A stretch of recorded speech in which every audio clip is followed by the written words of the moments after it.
you get started and tell me about you and how you're coming to this position?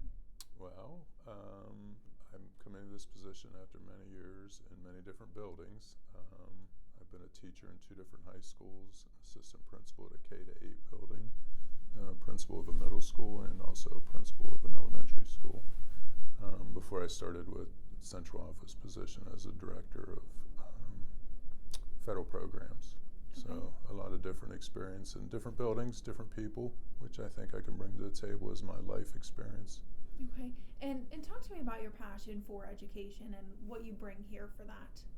Well, I started as a math teacher, and I chased that back to math field day, 4th grade. I was fortunate enough to win my classroom, but nothing else. And then it just kind of sparked from there in my pursuit of math. So coming back and teaching math and being with kids has been great. I coached when I was first starting to teach. I've helped coach all my kids through their sports, and I just enjoy being around kids and getting them to do the best that they can in anything. Okay, and are you originally from West Virginia? Yes, I'm from West Virginia. I was in the United States Air Force for 4 years. I was stationed in Charleston, South Carolina. So outside of that time, I've lived in West Virginia.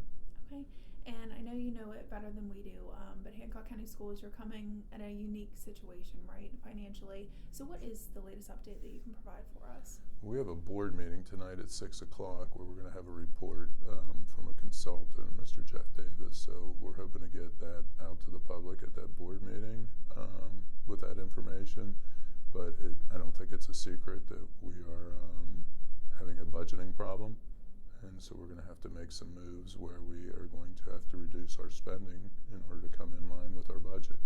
Good news is, the community has supported Hancock County Schools in the past with an excess levy, which is going to allow us to operate and continue to provide services for our students. So the community has supported us in the past. The goal is we need to get things back in order and win back that community support.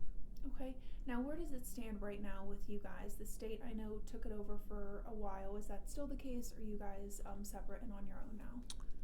The state is in charge at this point. Superintendent Blatt is the acting Board of Education for Hancock County Schools. And I hope to go over some of this today at the board meeting. Mr. Jeff Davis, Assistant Superintendent for the state of West Virginia, is going to be at the board meeting, and we have some other people from the state coming, so we're going to try to get through that process for everybody. I've been in contact with our board members through phone individually, just to introduce myself and to kind of walk them through the process and what we're looking for. So we're going to try to move through that process. But yeah, as of right now, we're under what they would say state control. Sure.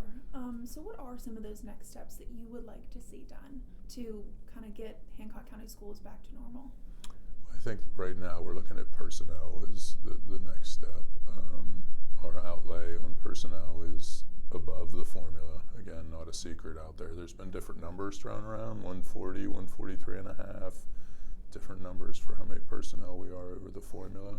So that's what we're really looking at to see if we can get that in line with our funding so that we can operate in the positive. Sure. And from my understanding, it's not something that's been new to the school system. It's been something that's been building over time. Is that correct? I think that we didn't get here yesterday, so it's going to take some time to figure out all that process and to move forward. I tend to look out the front window, so we have other people looking at how we got here, but I need to move forward because July 1st starts a new fiscal year, and we need to get some things in order to be able to move forward so that we can start operating. Right now we're operating at a loss, and we can't continue to do that. Absolutely. And anything else that you want to say to parents, students right now during this transition? Yeah, it's been tough, and I've been trying to get out in the buildings as much as I can, just to meet and greet. I had a little mini interview upstairs with a student who was asking me all kind of questions, so I felt prepared for this interview. But yeah, the thing I would wish for is just some patience.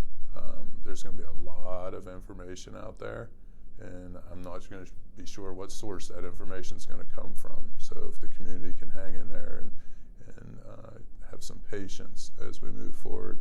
And like I said, the community has supported Hancock County Schools, and we want to win that back so that we can still provide the best for the students of Hancock County Schools. Okay, and I think the last thing I have for you is we've been getting a lot of questions, especially from taxpayers, not just parents, but like you said, concerned citizens in the community. Is there anything that you want to say to them in terms of how you guys are looking financially and where their tax money is going? Right now, a lot of the tax money, there were some improvements that were made, additions, and some other things, and that's where the money's gone. Sure. And we are over the formula, so anytime you're over the formula, I know that's kind of shop talk stuff, but the state only provides so much money for salaries, and when you're over the formula, that comes out of your general revenue, and that's the taxpayers' money here. So we have been paying people over the formula, so the money has gone through improvements, operating cost, and salaries. Okay, anything I missed? I don't think so. Okay. I'm trying to get my footing and meet all the kids in the different buildings, and it's been great. Just the interactions with the students and the faculty and staff. So looking forward. We have a board meeting tonight at 6, and we're going to see, hopefully get some more explanations from our consultant that we've been working with. Okay, thanks so much. I really appreciate it.